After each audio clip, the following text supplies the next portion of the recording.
Olá, seja muito bem-vindo, muito bem-vinda a mais um episódio do nosso podcast Master Sounds, uma iniciativa patrocinada pela IBM que busca trazer conteúdos de valor e os principais temas que são pauta na agenda dos líderes de inovação no Brasil e na América Latina.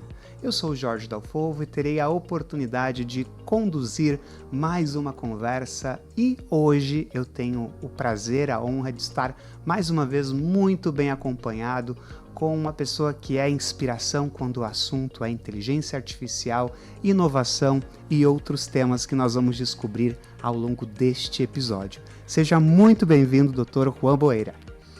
Olá, caros seres humanos, tudo bem com vocês? Obrigado, Jorge, pelo convite. E eu tenho certeza que vai ser um momento muito agradável aqui esse nosso bate-papo.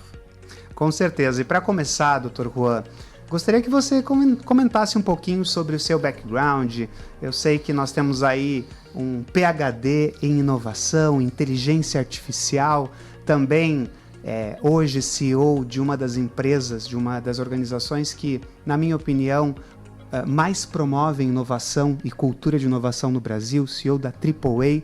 Conte pra gente um pouquinho sobre o seu dia a dia, os seus desafios e a sua história, doutor. Maravilha. Bom, a minha formação ela é muito peculiar, né? Eu sempre procurei desenvolver os dois lados do cérebro, né? Então, eu fiz como graduação, ao mesmo tempo, fiz graduação em música, com ênfase em violão clássico, na Universidade Federal do Rio Grande do Sul. E também fiz administração de empresas na PUC, com ênfase em finanças. Então, lados bem opostos, mas super complementares. Depois, como formação complementar, eu fiz 4 MBAs no Brasil, todos na SPM, em marketing, em finanças empresariais, em construção de marca, em branding e comunicação estratégica. Depois eu fiz nos Estados Unidos, em Harvard, Leading Product Innovation. Depois eu fiz no MIT, resolução de problemas complexos. E depois eu fiz no INSEAD, em São Francisco, no Vale do Silício, inteligência artificial. E depois eu fiz o mestrado em projeção de cenários futuros e design estratégico. Depois eu fiz o doutorado em inovação e inteligência artificial. E agora eu estou finalizando aí o pós-doutorado em projeção de cenários futuros também com inteligência artificial, focado em projeção de cenários para desastres naturais e muito inspirado no que acontece nos buracos negros. Nossa, ou seja, você que nos ouve, você que nos assiste, já conseguiu perceber que a conversa desse episódio promete. Vai ser difícil em tão poucos 30 minutos falar sobre tudo aquilo que a gente tem de conteúdo e pauta para essa conversa. Mas, Dr. Juan, eu gostaria de começar fazendo uma pergunta que constantemente eu tenho ouvido da nossa audiência, das pessoas que eu tenho conversado, né? Nós falamos sobre transformação digital, que provavelmente vai nortear bastante a nossa conversa deste episódio. E a gente fala muito que transformação digital é uma jornada contínua, né? Você nunca finaliza, você entra em um processo que ele é contínuo e constante, mas existe início? Por onde inicia a transformação digital? Uma ótima pergunta aqui para a gente começar e esquentar as turbinas, né, Jorge? Bom, eu costumo sempre dizer que não existe receita de bolo, por uma questão muito simples. Nenhuma empresa é igual à outra. Cada empresa tem as suas peculiaridades, tem o seu mercado de atuação, tem o seu contexto de atuação. Então, por esse motivo, não tem como ter uma receita de bolo. Mas a gente pode trazer algumas questões importantes para propor para a reflexão de quem está nos assistindo, quem está nos ouvindo. O primeiro ponto é que se fala muito em transformação digital, e aí quando os CEOs das empresas, os presidentes das empresas nos chamam para que a gente possa implementar de fato um processo de virada de chave de uma mentalidade, de um mindset analógico para digital, e aí o pessoal nos mostra lá, por exemplo, os seus e-commerces como exemplo de transformação digital, como abertura de um novo canal de venda. E aí quando a gente vê um e-commerce, como a gente vê a maioria dos e-commerces no Brasil e até no mundo, isso não tem nada de transformação digital. Por uma questão muito simples. Quando a gente vê um e-commerce, a gente vê um produto do lado do outro, com os preços embaixo.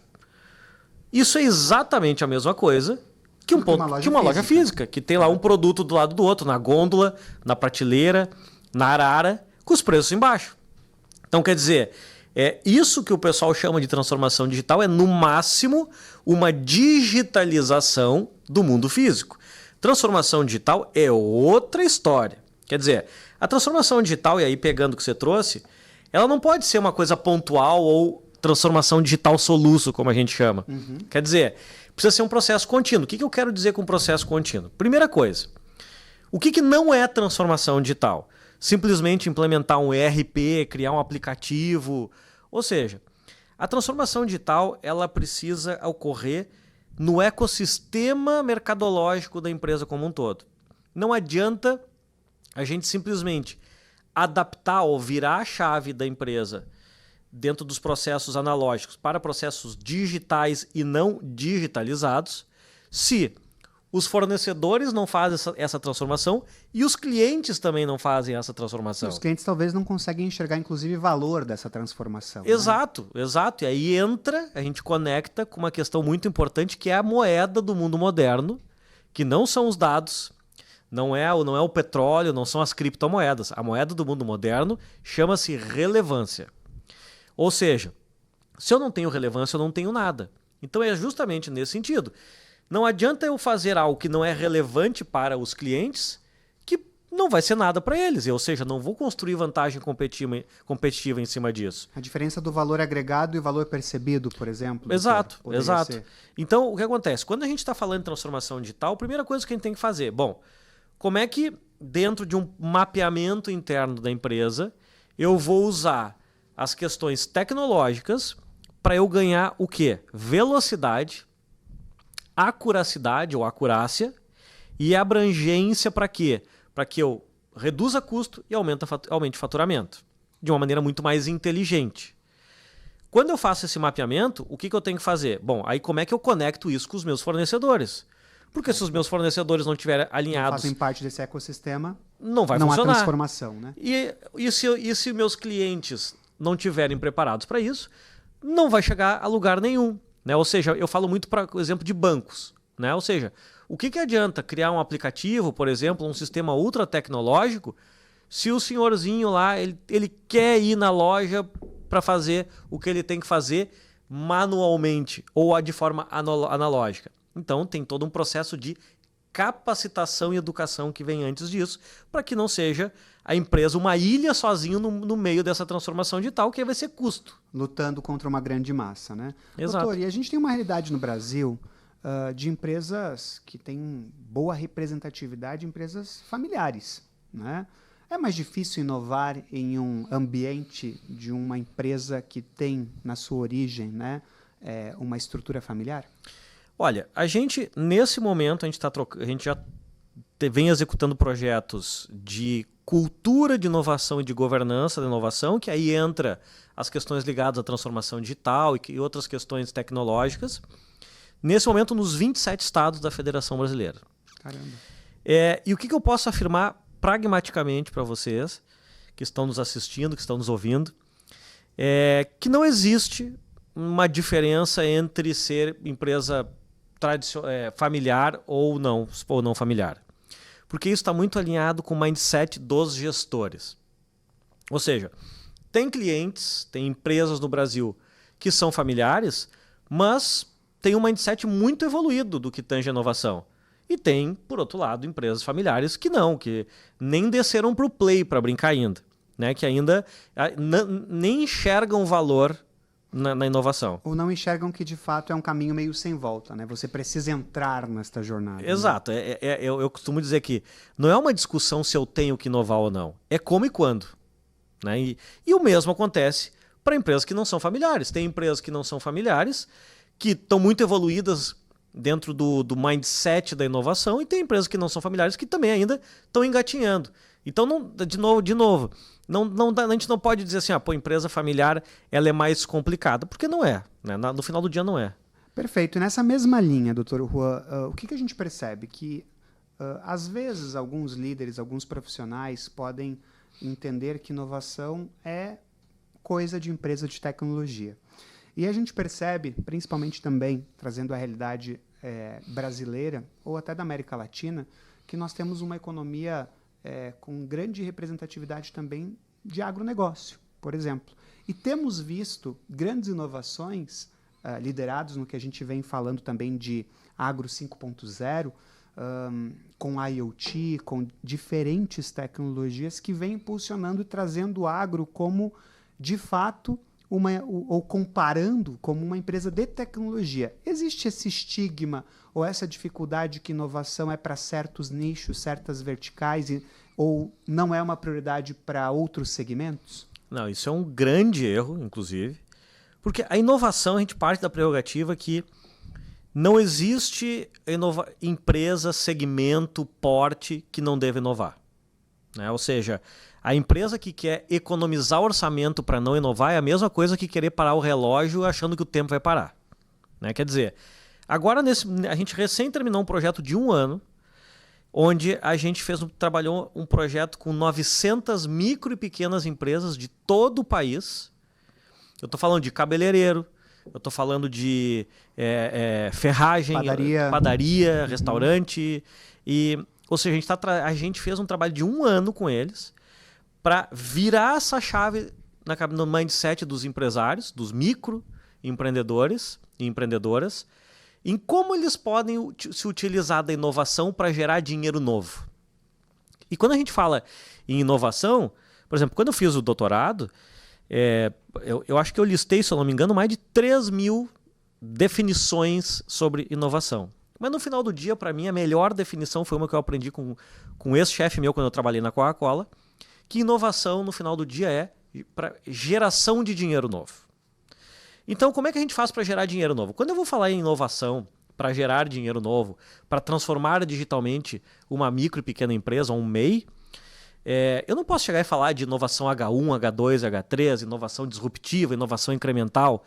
Eu vou falar para ele, vou mostrar para ele, a gente capacitou, como é que a gente faz para vender mais usando o WhatsApp? Como é que eu faço para vender mais usando as redes sociais? Ou seja, isso é inovação. E, de novo, inovação não precisa estar atrelada somente à tecnologia. Na verdade, quando a gente fala em inovação, a gente tem muitos nuances, tem muitos detalhamentos que a gente que vale desde uma empresa com ultra tecnologia até sim uma ferragem que pode sim inovar. Então, de maneira geral, a inovação, o que precisa ficar claro para todo mundo? Inovação, primeiro, que não é só sobre tecnologia, muito pelo contrário, tecnologia é uma das nuances. E segundo, que todo e qualquer negócio que não estruturar o seu crescimento por meio da inovação corre o sério risco de ficar para trás.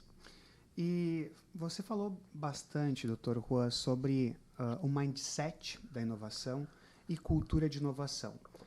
Analisando também o cenário atual, os novos líderes que estão entrando no mercado, de fato a gente pode ter inclusive algumas discussões orientadas até a, de certa forma, por que não, barreiras ou estigmas contra a inovação, com certos medos de que transformação, inovação ocupará certos lugares ou certas profissões que, tradicionalmente, né, as nossas universidades continuam formando as mesmas cadeiras, os mesmos profissionais.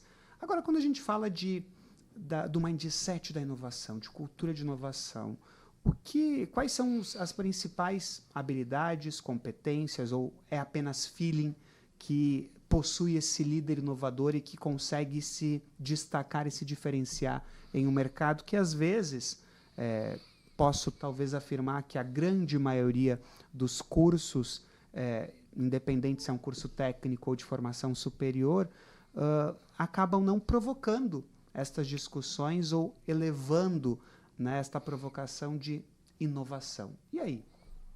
Bom, primeiro que é o seguinte, eu costumo dizer que você pode ler todos os livros de inovação do mundo, você pode assistir todos os podcasts, ver todos os vídeos no YouTube, fazer todos os cursos de inovação do mundo, mas se você não botar a mão na prática, não for hands-on mesmo, e não botar para rodar projetos de inovação, você não vai aprender a fazer direito.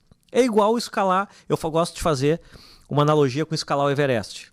Quer dizer, você pode ler todos os livros do planeta em como é que faz para escalar o Everest, mas se preparar com os melhores cursos e instrutores. Tudo, mas se você não tiver os Sherpas lá para lhe ajudar a chegar no cume, você não chega no cume. Então, por que eu quero dizer com isso? O que acontece? Tem muita gente que fala que nós estamos vivendo a quarta revolução industrial, ou a revolução industrial 4.0. Não, a gente não está mais vivendo a revolução industrial ou indústria 4.0. O que acontece? Isso é uma questão importante para a gente entender. O que é a revolução industrial? Basicamente, a gente pode resumir ela em dois movimentos. Basicamente, a Revolução Industrial foi uma evolução do artesanato para a manufatura e uma migração do campo para os grandes centros. Perfeito. Então imagine só, se esses dois movimentos eles já mudaram a vida de quase todo mundo no planeta, imagine agora que nós não estamos vivendo uma única revolução industrial, nós estamos vivendo 3 novas revoluções. Quais são elas? A revolução social, a revolução da informação e a revolução tecnológica. A união dessas 3 revoluções a gente chama de revolução tridimensional. O que eu quero dizer com isso? Quando a gente estava dentro do raciocínio da revolução industrial 1.0, 2.0, 3.0 e 4.0, o raciocínio de mercado ele era linear, que significa o seguinte: em tese, se eu planejo algo bem, eu executo bem, eu tenho um bom resultado. Mas por que isso acontecia? Porque tudo era analisado em relação ao problema. Então, se eu mapeio o problema, eu faço diagnóstico. Automaticamente, em tese, eu tenho uma solução. A probabilidade é maior, né? A probabilidade é muito maior.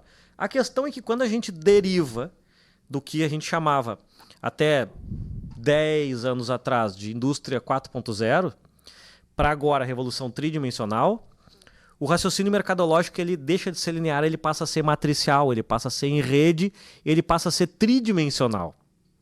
Ou seja, acabou a lógica. Então a gente precisa sair de um raciocínio determinístico para um raciocínio probabilístico, prescritivo também ao mesmo tempo. Tá, mas o que isso tem a ver com o que você trouxe anteriormente? A questão é que o mindset ele mudou completamente. Mudou a regra do jogo. Quer dizer, tem o velho conceito, né, que antigamente a gente tem jogos a gente tinha uma análise, né, de jogos, né, a teoria dos jogos, teoria dos sistemas, mas a teoria dos jogos e a teoria dos sistemas elas estavam muito ligadas aos jogos finitos. O que são jogos finitos? Um jogo de futebol, um jogo de vôlei, um jogo de golfe, que eu sei quando começa, eu sei quando termina, eu sei quais são as regras, eu sei quem são os meus adversários. Só que isso valia quando a gente estava no raciocínio da Revolução Industrial. Agora, com o raciocínio da Revolução Tridimensional, a gente passa a jogar um jogo infinito, que a gente não sabe quando começa o jogo, quando termina, a gente não conhece. As variáveis, o que estamos expostos. A gente não conhece todas as regras mudam no meio do jogo, a gente não conhece todos os nossos oponentes.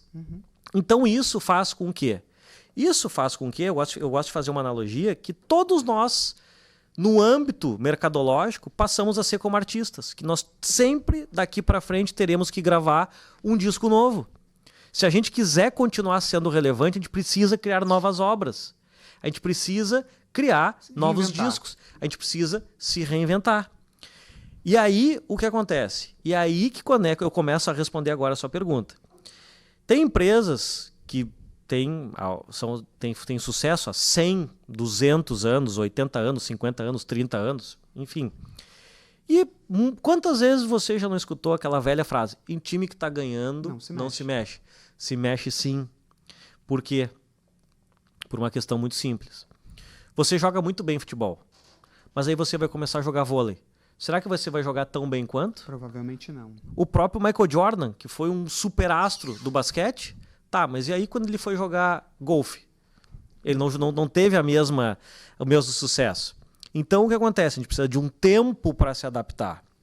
E aí o que acontece? Na prática, e aí o que eu fiz aquela analogia anteriormente em relação a como é que eu faço para escalar o Everest, porque tu precisa dos Sherpas. O que eu vou falar aqui para vocês é especificamente o que eu vivo todos os dias com os nossos mais de 300 clientes por todo o Brasil, América Latina e Europa. O que acontece? Muitas vezes, quando a gente vai falar de inovação, a gente percebe que existe o que eu chamo de uma espécie de epifania corporativa. O que eu quero dizer com isso? Significa que quando os líderes eles vão pesquisar sobre o que eles estão ouvindo falar, isso se eles vão pesquisar, e eles se dão conta para onde o negócio deles estão indo, eles dizem, meu Deus, como a coisa está diferente do que eu imaginava. E aí, o que eles vão fazer? Vão tocar o terror nos seus times internos. Os seus times internos... Eu tô falando de uma novela aqui, de um negócio que acontece todo dia. Né? E aí os seus times internos não estão preparados para isso, porque não tem cultura de inovação antes de qualquer coisa. E aí o que eles fazem? Vão atrás de uma consultoria de inovação, porque as empresas estão à espera de um milagre. Por quê? Porque eles vão atrás de uma empresa para fazer o que, em tese, eles deveriam fazer e não conseguem. Do nada entrou na agenda, precisamos inovar, precisamos implementar inteligência artificial, precisamos implementar RPA, alguma ferramenta de automação, e não há uma base sólida, conhecimento, cultura para. E aí não vai funcionar. E aí, o que esses presidentes, esses CEOs, esses diretores vão dizer? Viu? A inovação não funciona. Só que não funciona porque ela entrou torto. Então, eu sempre digo o seguinte, quer fazer uma análise se o teu negócio precisa de inovação ou não? É muito simples. Isso vale tanto para a vida profissional quanto para a vida pessoal. Pensa o seguinte, imagina a tua última semana, teus últimos 15 dias, teus últimos 30 dias. Se esses últimos 15 dias eles foram iguais, ou você não fez nada de diferente do que os 15 dias anteriores, seja na sua empresa, na sua área que você trabalha ou na sua vida pessoal. Se o que você fez nos últimos 15 dias foi igual ao mesmo período anterior, significa que você está relativamente estagnado. E ficar estagnado é um perigo muito grande. Vide o exemplo da empresa Chegg. Ou seja, a Chegg era uma empresa de educação que chegou a valer 2 bilhões de dólares e depois que entrou o ChatGPT, ela acabou, ela não existe mais. Ou seja, uma empresa que valia até abril de 2023 2 bilhões de dólares, ou seja, uma empresa que é super conhecida no mundo da educação, nos meses seguintes acabou. Por quê? Porque entrou uma nova tecnologia e que ninguém foi olhar o que estava acontecendo, não fez um processo de mapeamento de cenários futuros voltados para inovação. E aí, o que aconteceu? Deu uma rasteira. Ou seja, qual é o grande problema? As empresas, elas costumam se fechar dentro dos seus muros e elas não têm metodologias para olhar o que está além dos muros. E muito provavelmente o que vem além dos muros pode vir dar uma rasteira e a gente vai para o vinagre e nem se dá conta. E o dinheiro novo com certeza está relacionado a estas oportunidades disfarçadas ou que passam desapercebidas. Doutor, e falando um pouquinho sobre essas megas tendências e análise de cenários futuros, talvez quem nos ouve, nos acompanha, quer saber quais são aqueles temas, aquelas soluções, aquilo que eles poderiam ir atrás para, inclusive, alavancar os seus negócios e as suas carreiras. O que o Dr. Juan indica? Bom, na verdade, a gente precisa partir da seguinte prerrogativa, né? Como a gente já falou no início, se a gente continuar consumindo todos os recursos que a gente consome hoje no planeta Terra, a gente vai precisar logo mais de 4 planetas Terra. E não há, né? E nós não temos 4 planetas Terra e a gente, inclusive, em tese, ou até onde se sabe, não se encontrou um planeta equivalente à Terra que a gente consiga chegar a curto prazo. Ou seja, temos que cuidar do nosso planeta. E mais do que cuidar, mais do que falar de sustentabilidade, a gente precisa falar de regeneração ou reconfiguração do nosso mindset. Então, por quê? Porque a sustentabilidade é um raciocínio de manter. A regeneração é mudar o mindset, é fazer diferente o que a gente vem fazendo. Então, dentro desse contexto, significa que para a gente evoluir tecnologicamente, a gente vai precisar de energia. Fato. E se a gente precisa de cada vez mais energia, está claro que a forma como a gente está gerando energia hoje precisa ser limpa. Precisa ser limpa, ela não está adequada. Então, uma das grandes tendências que eu enxergo são as energias renováveis. E dentro das energias renováveis, eu recomendo demais a gente olhar, empresas olharem, governos olharem, startups que queiram nascer, projetos ligados à fusão de energia nuclear. Por quê? Qual é a diferença da fusão e da fissão? A fissão é o que é feita a bomba atômica. Uhum. A fusão é quando a gente funde os átomos e quando se a gente conseguir fundir corretamente, e aí trazendo aqui em palavrinha de cristão para que todo mundo entenda, a gente consegue gerar energia limpa e energia praticamente infinita. Inesgotável. Então, basicamente, se a gente precisa evoluir tecnologicamente, se a gente para evoluir tecnologicamente, a gente precisa de energia. Bom, a gente precisa de energias renováveis. E se a gente precisa de energia renovável, a minha grande dica aqui, para quem quiser investir e olhar como oportunidades de cenários futuros, é em cima de fusão de energia nuclear. O nosso grande desafio é como é que a gente vai fazer para organizar e concentrar 100 milhões de graus Celsius, que só tem no Sol. Então, esse é uma tendência que eu enxergo muito forte e que não é algo que vai flopar. E quando a gente fala em flopar, eu gostaria de fazer um disclaimer que, ou seja, qual é o grande assunto do ano passado? Era metaverso, que muita gente diz que morreu. Não morreu. O metaverso está muito vivo e tem muita empresa ganhando dinheiro e o metaverso é uma realidade, principalmente para a indústria. Talvez perdeu um pouco de força ou protagonismo com a inteligência artificial. Exato, mas isso aconteceu também quando a gente se falava muito em criptomoedas e aí veio o metaverso e colocou um pouco para trás da cortina as criptos, mas isso vai voltar logo. E agora, na verdade, está tudo se assentando, as melancias estão se organizando o caminhão e tudo vai se integrar. As criptomoedas com o metaverso, a Web 3.0, a inteligência artificial, logicamente. E a gente não pode deixar de falar da computação quântica, que inclusive a IBM já está alguns passos na frente da grande maioria mundial, das empresas mundiais. E a computação quântica ela vai mudar radicalmente o jogo. A gente vai jogar outro campeonato. Muito maior, né? A gente vai jogar outro campeonato.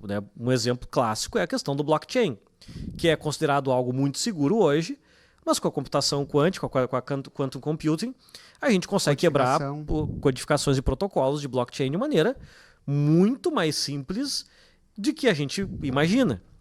Então a computação quântica é uma outra tendência que eu acredito muito. Outra tendência que eu acredito que a gente precisa olhar basicamente é a questão do CRISPR, ou seja, todos esses mapeamentos de genomas, a forma como a gente vai fazer edição de DNA. Isso é um problema da humanidade. É um problema da humanidade. A gente vai conseguir resolver, junto com a computação quântica, com a inteligência artificial e com as tecnologias ligadas a CRISPR, a gente vai resolver muitos problemas que até então eram inimagináveis da gente resolver, como impossíveis, né? Como câncer infantil, como Alzheimer, como várias outras questões. Então, ou seja, todas as questões ligadas à biotecnologia, a deep tech, que envolve biotecnologia, são campos muito férteis que a gente tem aí e enxerga aí daqui para frente. E, sem dúvida alguma, a própria inteligência artificial, que tem muito campo para frente. Falando sobre inteligência artificial, aproveitando também essa deixa, Dr. Juan, muito se fala sobre tipos de inteligência artificial. Você poderia ampliar de uma forma também resumida para quem nos acompanha quais são esses tipos de inteligências? Eu acho que é oportuno a gente primeiro organizar esse raciocínio, porque tem gente que acha que inteligência artificial, machine learning, redes neurais é tudo a mesma coisa. Na verdade, inteligência artificial é o campo de estudo. Machine learning é um tipo de... Aí o que a gente tem? A gente tem 3 camadas dentro de inteligência artificial. A camada mais superficial é machine learning. Depois a gente tem uma outra camada que são as redes neurais, que é uma camada um pouquinho mais abaixo. E depois nós temos deep learning. Então, basicamente, em tudo isso é inteligência artificial, mas com cada camada com a sua determinada função. Agora, entendendo isso, como é que a gente traz isso para a prática? Basicamente, existem 3 tipos de inteligência artificial. O primeiro tipo é o que a gente chama de inteligência artificial shallow ou inteligência artificial narrow, que basicamente é tudo que existe hoje no planeta Terra está dentro da inteligência artificial shallow ou narrow, que é a inteligência artificial limitada. A questão é que, em algum momento, Tem gente que diz que isso vai ser em 2025, tem gente que diz que vai ser em 2030, tem gente que diz que vai ser em 2039, enfim, que é o ano da singularidade. A gente vai migrar em algum momento para inteligência artificial geral.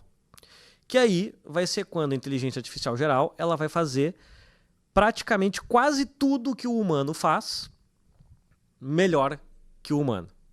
E aí nesse momento os smartphones não vão mais existir, é o fim dos smartphones, é o fim dos ícones, porque a gente vai falar com a inteligência artificial e ela vai nos responder tudo. A gente não vai precisar entrar em ícones para fazer as coisas. A gente não precisa mais de um smartphone. Em algum momento a gente vai derivar da inteligência artificial geral para superinteligência artificial, que aí é o estado da arte da inteligência artificial, e aí sim a gente vai ter absolutamente tudo melhor que os humanos. Ou seja, não é uma questão se um dia as máquinas elas vão superar os homens. Não, elas vão superar os humanos. Não é uma questão se, elas irão. É por isso que eu, desde já hoje, eu agradeço micro-ondas.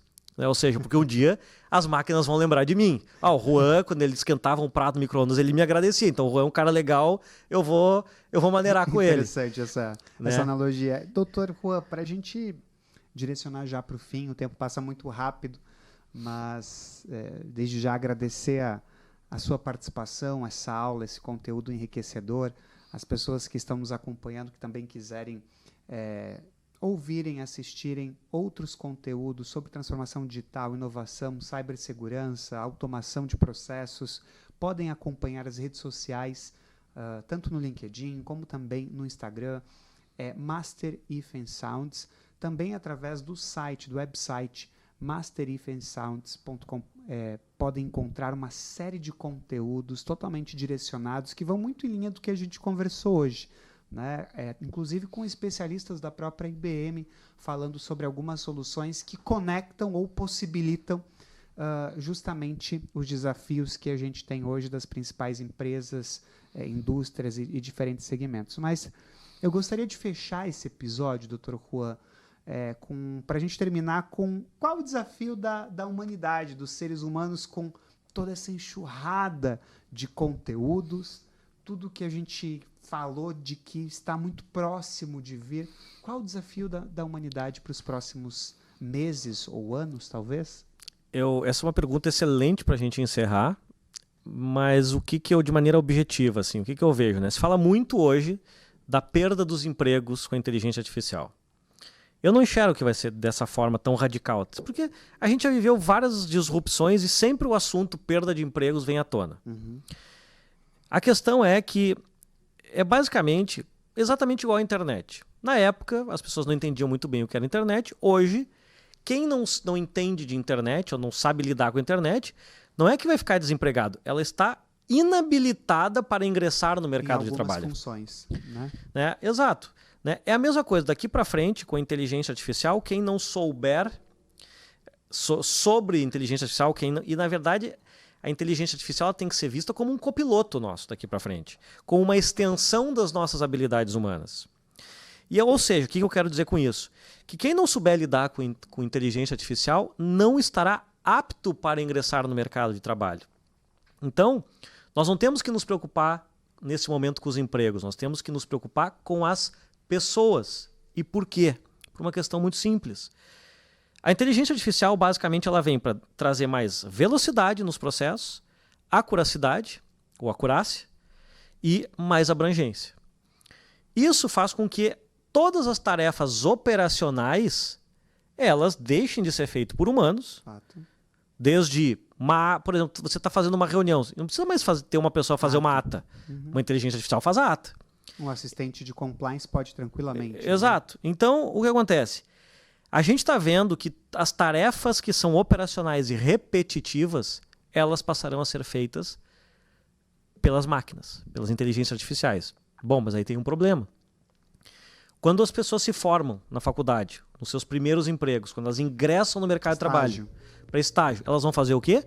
Tarefas repetitivas. Geralmente são tarefas repetitivas. Tarefas operacionais. Só que se as inteligências artificiais, se as máquinas vão passar a fazer essas tarefas, como que a gente faz para proteger e para dar oportunidade com recém-formados para ingressar no mercado de trabalho se eles não têm a experiência necessária.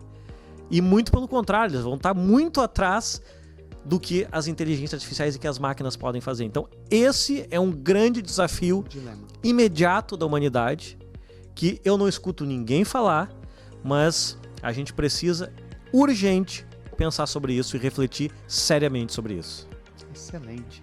Dr. Juan, de novo, muitíssimo obrigado pelo tempo, por este episódio incrível. Tenho certeza que toda a nossa audiência que está nos acompanhando, que ficou até o final, pôde se deliciar de um conteúdo novo, fresco, cheio de oportunidades, ouviu alguns dilemas e provavelmente se identificou com vários desafios e cenários que lá no interior, no dia a dia dos seus negócios, das suas empresas, acabam passando, e com certeza a gente conseguiu gerar aqui vários insights para pensar diferente, para conseguir resultado diferente do que tem conseguido ou tem se alcançado até o dia de hoje. Eu queria novamente agradecer a sua participação.